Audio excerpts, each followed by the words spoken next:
Assalamualaikum warahmatullahi wabarakatuh. Perkenalkan, nama saya Setiawati sebagai dosen pendidikan bahasa Inggris yang bertugas di kampus Universitas Perjuangan Tasikmalaya, Unpar, dengan jabatan fungsional yaitu asisten ahli. Bidang kaji saya adalah linguistik terapan, konsentrasi pendidikan bahasa Inggris. Linguistik terapan merupakan satu cabang ilmu linguistik makro yang diterapkan pada disiplin ilmu lain yang berkaitan dengan linguistik. Di sini, linguistik yang dimaksud dalam bidang kajian saya memiliki konsentrasi di bidang pendidikan bahasa Inggris, yaitu cabang ilmu linguistik makro yang diterapkan di studi tentang pembelajaran dan pengajaran bahasa Inggris sebagai bahasa asing. Berkaitan dengan bidang kaji saya tersebut, yaitu studi tentang bahasa dan linguistik yang berkaitan dengan masalah-masalah praktis di dalam pembelajaran dan pengajaran bahasa Inggris sebagai bahasa asing. Di pendidikan bahasa Inggris Unpar, saya diamanahi untuk mengajar mata kuliah yang terkait dengan applied linguistics in education, yang meliputi yang pertama Introduction to Proper Writing, ada English Essay Writing, Critical Writing, kemudian ada Social Linguistics in Language Education, dan yang terakhir ada Psycholinguistics. Beberapa mata kuliah tersebut untuk semester ganjil dan beberapa mata kuliah lainnya untuk semester genap. Di kesempatan ini saya akan menyampaikan salah satu mata kuliah yang saya ampu, yaitu mata kuliah English Essay Writing. Mata kuliah English Essay Writing merupakan mata kuliah keterampilan menulis lanjutan untuk semester 3 dengan bobot SKS, yaitu 2 SKS. Pada mata kuliah ini, mahasiswa diajarkan untuk mendapatkan keterampilan menulis pada tataran penulisan esai. Mahasiswa diharapkan mampu mengembangkan tulisannya dengan mengemukakan argumen-argumen yang dapat dipertanggungjawabkan, sehingga mahasiswa tidak hanya menulis dengan opininya, tapi juga mereka memiliki data-data yang bisa dipertanggungjawabkan, sehingga kedepannya mereka akan menjadi profesional-profesional di bidangnya. Kemudian di mata kuliah ini ada beberapa capaian mata kuliah atau yang disebut CPMK di English Essay Writing yang meliputi yang pertama, mahasiswa mampu menulis paragraf dan esai secara koheren dengan menggunakan tanda baca dan kapitalisasi yang tepat.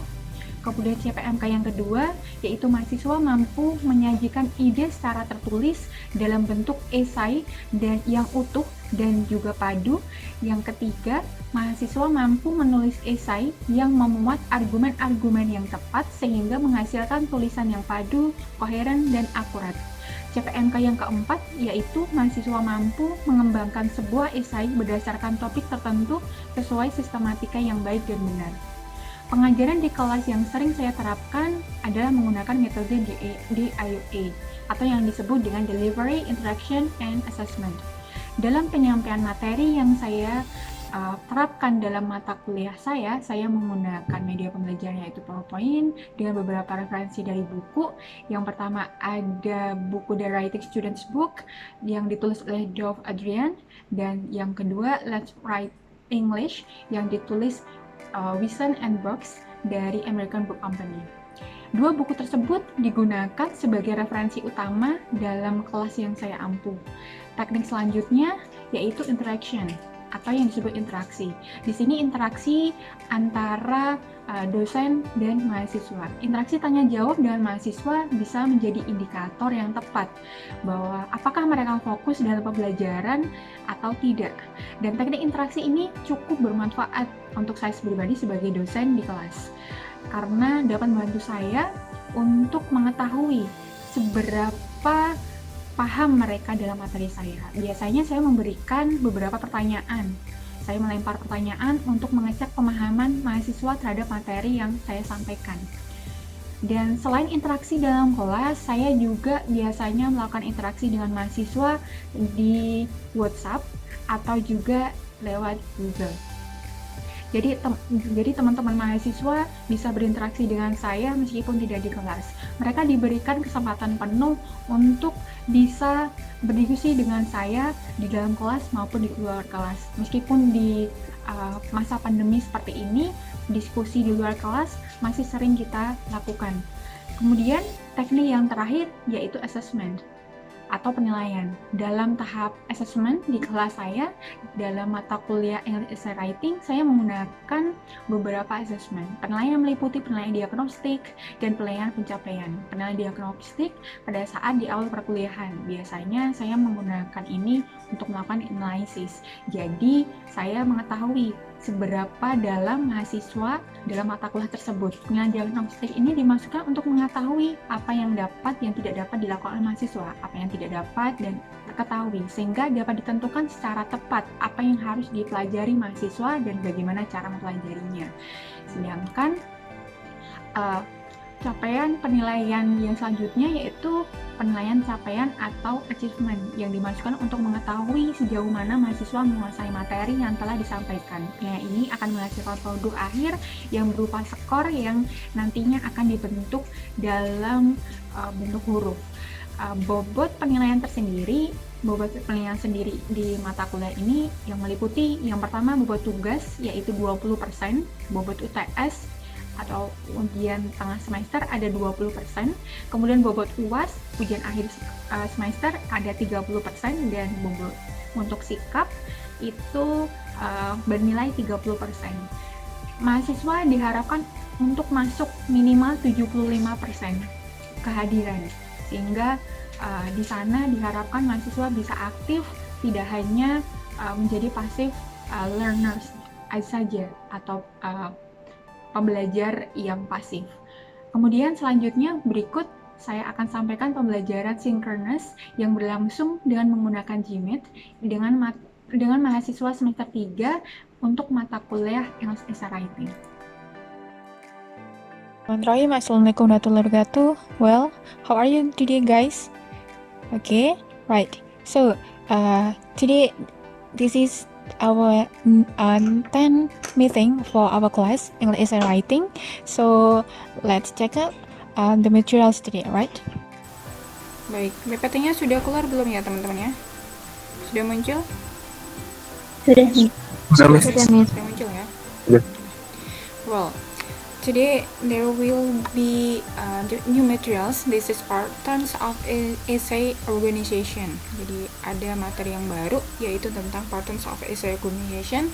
Lanjutan dari materi yang kemarin. Kemarin kita sudah belajar tentang what is essay, and then we have learned about this statement, and then how to write one paragraph, and then we have to learn the content materials. This is about how to write essay. Gimana sih nulis essay yang baik itu sebenarnya gitu ya. Ada beberapa kalimat yang ada di depan. There are some sentences. This is simple and longer sentences. From the first, when we would like to write a paragraph, and then we have to write a good sentence. When we would like to write a good paragraph, we have to write a good sentence. Jadi kalau kita mau membuat suatu kalimat yang bagus, paragraf yang bagus gitu, kita harus membuat kalimat yang bagus. Nah, dari sini nih ada 4 kalimat nih. Kira-kira ada simple dan longer sentences. Coba kita sambil ngecek di previous materials, we have to check your understanding about the previous materials. Dari 4 ini, kira-kira mana yang sebagai simple sentence dan mana yang sebagai longer sentences, dan kenapa? Oke, ada yang bisa? Miss, Assalamualaikum. Waalaikumsalam. Novi ya? Oke, Novi, silakan Novi. Mana yang jadi simple sentence? Yang longer sentence dulu boleh nggak? Boleh, longer sentences boleh dulu. Yang mana longer sentence? Yang B, yang B longer sentence. Yang B longer sentence. Sama yang D. B dan D. Kenapa? Kenapa B itu I took a taxi itu termasuk longer sentence? Karena ada subjek, predikat, dan objek. Ada subjek, predikat, objek. Nah, oke. Yang D, kenapa nih longer sentence? Longer sentence juga. I like peanut butter. Ada subjeknya, predikatnya, and objeknya mungkin di sana. Oke, ada subjek, predikat dan objek juga. Berarti yang E sama C itu nggak ada ya, nggak ada subjek predikat objeknya ya. Sebentar, Miss. Oke, tapi bagus, jawabannya udah bagus ya. Ya, tapi kurang sedikit banget. Ya, mungkin ada yang mau ngasih opini yang lain, boleh? Siapa? Raise hand? Or Mungkin Miss just unmute? menggunakan simple present. Siapa ini tadi? Dian ya? Iya Miss. Iya Dian, gimana Dian? Yang? Kalau menurut saya mungkin karena menggunakan simple present. Simple present, yang mana nih? Yang A, B, C, D, yang longer, Itu. yang simple? Yang B. Yang B itu Yang B. termasuk simple or longer?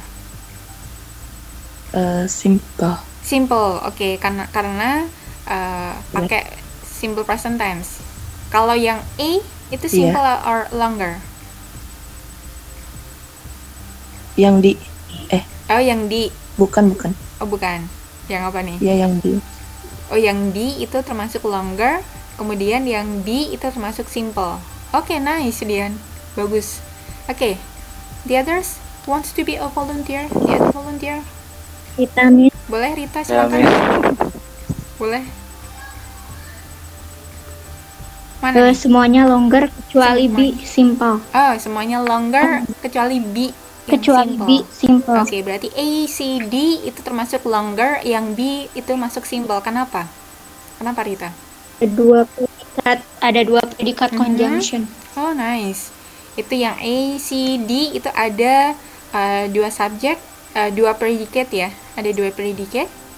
Dan berapa subjek itu? Dua juga. Kalau yang B, kenapa simple? Dua predikat. Kalau yang satu aja. Oh, nice, bagus. Oke, jawabannya bagus-bagus ya. Tadi Novi tadi mungkin sedikit banget yang yang perlu diperbaikin aja jawabannya, yaitu yang B. Yang B itu bukan longer ya, Novi ya, tapi itu adalah simple sentence. Tapi yang D benar, Novi udah benar nih, Novi. Kemudian ada tadi juga Dian juga ngejawab juga longer, kemudian Rita juga ngejawab longer, benar. Jadi benar banget yang dijawab oleh teman-teman. Yang A, C, D itu adalah longer sentences, yang B itu adalah simple sentence. Jadi teman-teman, ketika kita mengatakan longer dan simple, itu bukan dari seberapa panjang kalimatnya, tapi berapa subjek dan berapa predikat. Kenapa kita harus tahu itu? Karena kita akan membuat satu kalimat yang complete. How to write a complete sentence? Gimana sih menulis satu kalimat yang komplit itu yang gimana sih gitu. Kalau yang A misalnya, kita cuma berbicara dengan but I had to go to class anyway. Tapi itu kalimatnya masih kurang lengkap kalau cuman klausa yang terakhir aja. Makanya harus ada klausa yang di depan agar bisa komplit, kalimatnya bisa komplit. Nah, gitu. Jadi sampai sini paham ya? Insyaallah ini untuk mengecek materi yang dulu sudah kita bahas. Nah, sekarang kita coba untuk melihat ada video ya. Mungkin teman-teman bisa lihat ya di sini ada video. Kelihatan videonya muncul ya. Oke, kita coba play videonya. Oke, muncul tidak? Belum muncul ya. Oke, bentar, kita coba play dulu.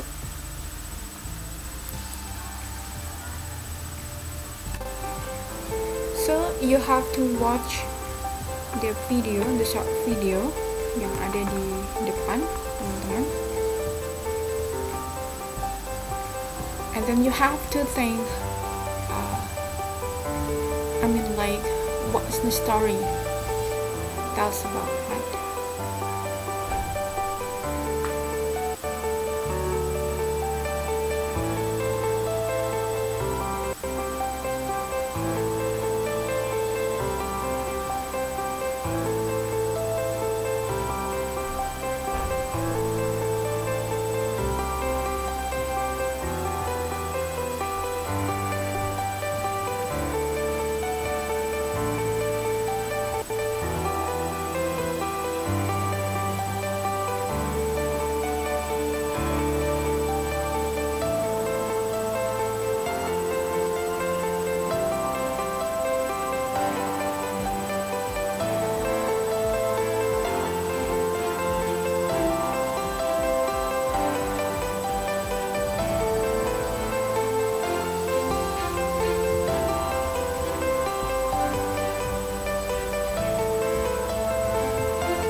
Oke. After watching the video, tadi apa yang kalian dengarkan? Apa yang kalian tonton kira-kira? Tadi ada yang jawab. Apa tadi Novi tadi? Trouble in life. Trouble in life. Haris tadi bilang apa? Tentang apa tadi? Struggling in life. Struggling in Tentang life. struggling. Satunya trouble in life. Oke nih ya. Nih ya, izin ke belakang boleh. Kemudian Haris bilang trouble in life. Oke. Ada lagi yang ingin menyampaikan selain itu? Kira-kira video tadi itu menjelaskan tentang apa? Motivation. Hah? Moti? Tentang? Destroyer me in life. Destroyer in life. Tentang motivasi hidup. Motivation in life. Oke. Jadi tentang problems dan troubles. Journey in life. Journey in life. Oh, nice. Ya. Oke. Jadi teman-teman tadi sebenarnya yang teman-teman sudah sampaikan, kalau masih ingat the previous materials, dan kita akan relasikan untuk materi hari ini, yaitu tentang paragraph structure. Kemarin atau meeting yang terakhir itu kita sudah menjelaskan, kita sudah belajar tentang paragraph structure. There are topic sentence, how to make a topic from the verse before we write a topic sentence, and then we have to develop the topic sentence into supporting sentences and then concluding sentences. Nah, kemudian the question is, what do you think about the topic itself? Apa perbedaannya topik dan idea? Kalau tadi disebutin sama Novi, trouble in life. Sama Haris, tadi apa tadi? Struggling in life. Ya. Kemudian sama Rita tadi apa tadi? Rita, motivation in life. Benar nggak? Nah, itu sebenarnya masuk ke topik atau masuk ke idea, teman-teman? Masuk ke topik, Miss. Oke, topik. Berarti apa bedanya topik dan topik sentence berarti? Kalau topik itu, the topic is general subject of paragraph atau essay. Oh, nice. Kalau misalnya idea is a complete sentence. It complete includes the sentence. topic Uh-huh. and what the writers want to say about Oh, it. nice. Bagus jawabannya Novi ya. Jadi teman-teman juga beberapa mesti masih ingat apa perbedaan dengan topik dan idea. Ternyata topik itu memang topik dari esai, the general topic, dan idea is a complete sentence including a topic itself. Jadi ada perbedaannya, yaitu topik dan idea. Kalau kita ngobrolin tentang writing process, di situ ada 3 hal yang harus kita ingat. Jadi kalau kita menulis essay, itu berarti we have to write more than one sentence, more than one paragraph, lebih dari satu paragraf, dan otomatis lebih dari satu kalimat, karena satu paragraf aja pastinya lebih dari satu kalimat ya. Nah, kemudian kita lanjut di next slide ya. Tadi dengan video yang tadi, let's practice it. Kita mencoba untuk praktek sekarang videonya yang watch the video below. Teman-teman bisa nanti teman-teman bisa klik di video yang di depan, videonya seperti yang tadi saya share ya. Oke, sekarang kita coba tadi, let's check your understanding. Saya ada 3 pilihan untuk topik. On the first, having beautiful life. On the second, life is difficult. On the third, facing problem in life. Which one do you think this is the topic and topic sentence? Yang mana nih yang jadi topik dan yang mana menjadi topic sentence? Yang mana kira-kira? Who knows? Who wants to be a volunteer? Topik is Rita? Yang mana nih, Rita? Yang topik yang mana, Rita, kira-kira? yang life is Life is beautiful. Itu topik. Ya. no, yang nomor 2. Itu topik atau topik sentence? Topik. Udah, yang nomor 1 apa berarti? Kayaknya gak masuk dengan video sih, karena tadi kan menceritakan stres, depresi, jadi kayak kesulitan masalah itu gitu. Tidak ada hubungannya dengan hidup yang indah. Hidup yang Kebalikannya, indah. Jess. Oke. Kalau yang nomor 3, on the third, Nah, itu bisa jadi itunya, Miss. Supporting sentence. supporting sentence. Oke, nice. Oke, thank you for the opinion, Rita. Yang lainnya, ada yang mau memberikan? Ada Miss. Oke, Taufi, silakan. Yang mana nih? Miss Oke. kalau menurut Novi tiga-tiganya masuk ke topik Miss. Topik, topik atau idea, jadi beda ya. Tadi coba diinget-inget, topik dan idea. Topik itu topik, idea adalah topik sentence. And then you have to, Sentence.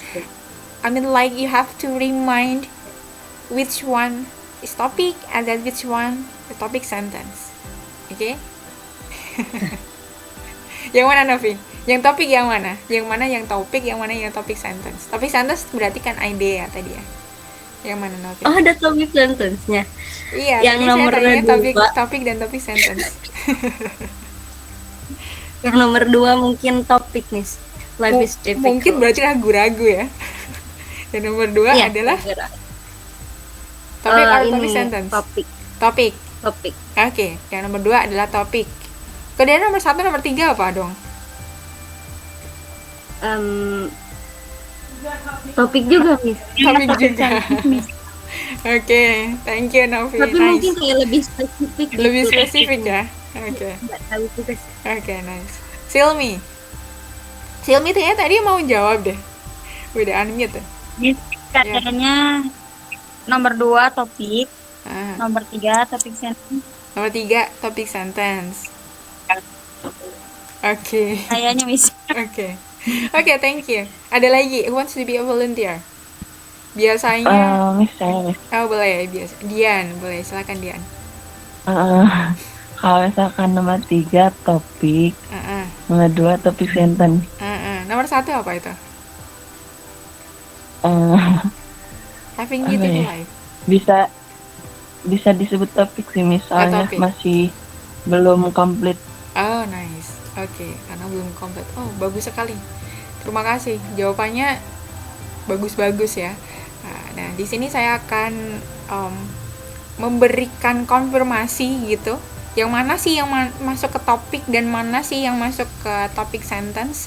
Nah, nomor 1 itu benar banget ya. Nomor 1 itu topik. Tapi benar juga yang dikatakan Rita. Aduh, Miss, di video tadi itu kayaknya berkaitannya kayak struggling, depresi, gitu-gitu. Itu kayaknya bukan having beautiful life ya deh, Miss gitu. Tapi sebenarnya berkaitan loh Rita ya, having beautiful life, karena ketika kita menikmati segala keresahan yang ada di kehidupan itu akan menjadi indah. Gitu. Tapi kalau misalnya Rita mengatakan itu kayaknya bukan beautiful life, itu bisa juga tidak apa-apa. Berarti nomor 1 itu adalah topik, bener ya? Bagus. Karena bukan complete sentence. Dan ini sudah masuk ke particular topik ya, sudah cukup lah, sudah bagus, nggak terlalu luas banget ya. Yang nomor 2, life is difficult, itu masuk ke topik sentence ya, bukan topik aja. Kenapa? Karena itu complete sentence ya, complete sentence. Jadi kalau topik sentence itu harus complete sentence. Jadi nomor 2 masuk ke complete sentence. Nomor 3 adalah topik, benar ya. Yang jawab topik tadi benar. Nomor 3 adalah facing problems in life, itu termasuk ke topik.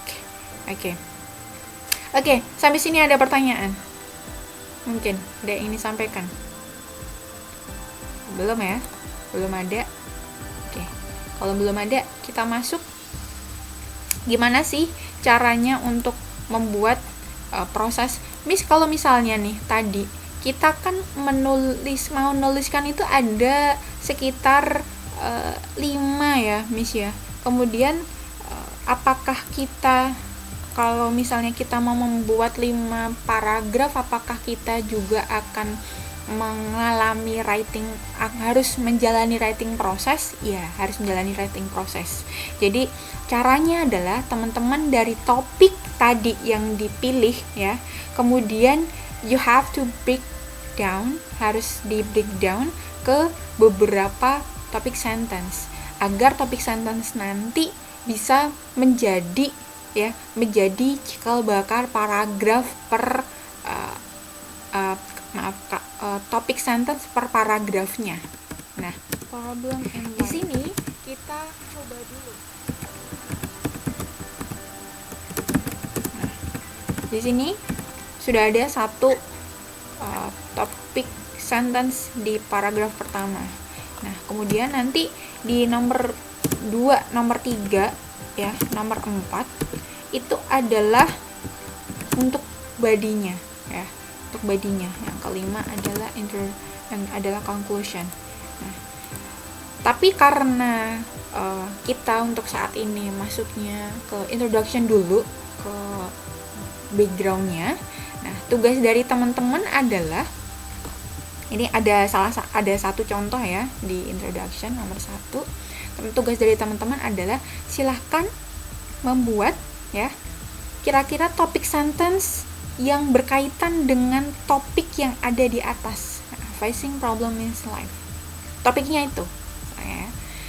Coba dibuat topik sentence.